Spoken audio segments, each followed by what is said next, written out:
Hello friends, welcome to my YouTube channel क्रीचा fun. आज की कहानी है गोविंद और परी।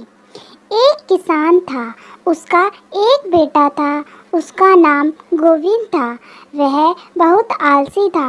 वह कोई काम नहीं करता था और दिन भर इधर उधर भटकता रहता था। मित्रों के साथ घूमना और कल्पना के घोड़े देखता था। एक दिन गोविंद ने अपनी माँ से कहा, माँ, मैं राजकुमारी के साथ शादी करूँगा। गोविंद की माँ पे सिर पैर की बातें सुनकर माँ को हंसी आ गई। वह बोली, मूर्ख, तेरे जैसा आलसी को राजकुमारी कौन देगा। पहले तू इस लायक बन, फिर राजकुमारी के बारे में सोचना। माँ की बात गोविंद को चुभ गई। वह कुछ नहीं बोला। शाम को बिना खाए पिए और बिना किसी से कुछ कहे वह घर से निकल गया। रात के अंधेरे में चलते चलते वह यही सोचता रहा कि मैं लायक बनूंगा और राजकुमारी से शादी करूंगा। चलते चलते उसका पैर फिसल गया। उसका सिर एक बड़े से पत्थर से टकराया और वह बेहोश हो गया। गोविंद को जब होश आया तो उसका सिर एक परी की गोद में था। परी उसके सिर पर प्यार से हाथ फेर रही थी।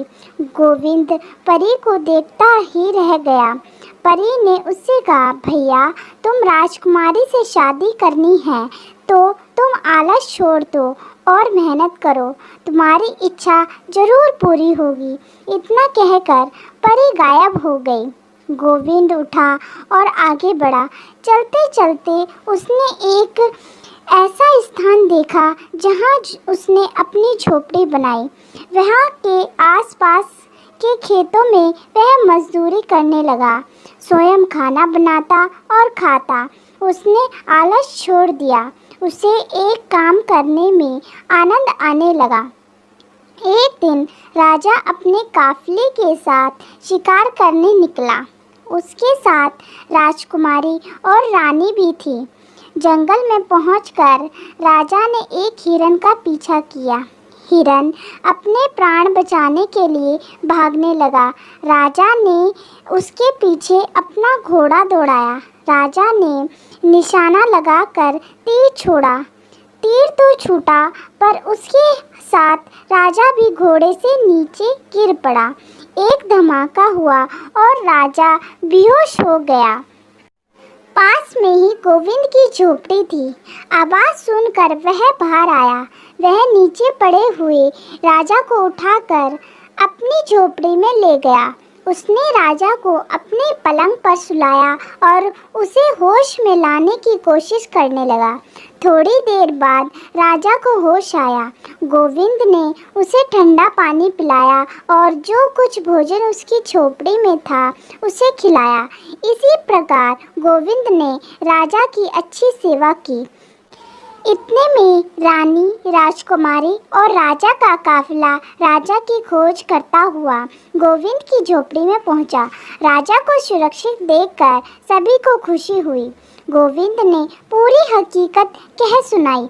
गोविंद ने राजा को बचाया है, यह जानकर सब ने गोविंद का आभार माना। राजकुमारी तो गोविंद को देखकर बड़ी खुश हुई। तेजस्वी चेहरा और सुंदर व्यवहार को देखकर वह मोहित हो गई। गोविंद सेवा भावी और मेहनती था, इसीलिए राजा को भी गोविंद पसंद आया। राजा गोविंद को अपने साथ राजमहल ले गया। गोविंद राजमहल के बगीचे में काम करने लगा। राजकुमारी को गोविंद बहुत पसंद था, इसीलिए उसने अपने माता पिता से कहा, मैं गोविंद के साथ शादी करना चाहती हूँ।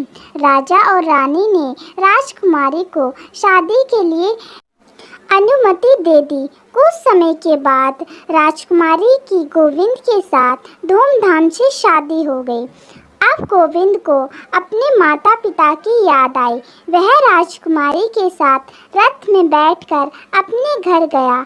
दोनों ने माता पिता को प्रणाम किया और अपने बेटे का स्वप्न साकार देखते हुए माता पिता की आंखों में खुशी के आंसू आ गए।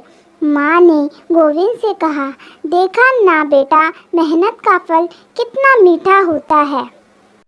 अगर दोस्तों आपको हमारी ये कहानी अच्छी लगी हो तो कमेंट करना ना भूलें और आपका बहुत बहुत धन्यवाद हमारी पूरी कहानी देखने के लिए।